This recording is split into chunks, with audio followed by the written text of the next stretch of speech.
Hi guys, welcome back with me again in this channel. On today's tutorial, I'm going to show you how you can get the Lost Spirit gun in Abyss Roblox.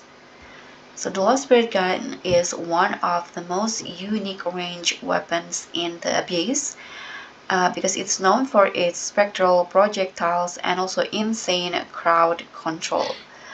So today I'm going to show you the exact steps you can get the scan.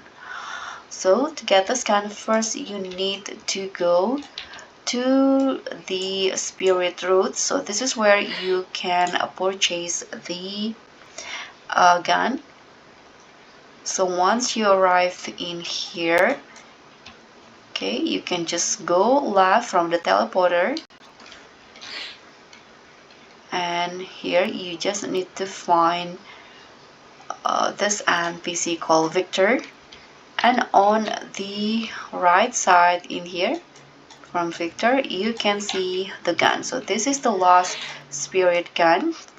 You can buy it for 100,000 cash in here, around 140,000 cash here. If you have the money, I suggest you to purchase this gun because it has a 290 damage.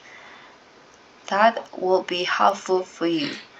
So that's all for me. Thank you so much for watching. Don't forget to like, comment, and subscribe. Also click on the thanks.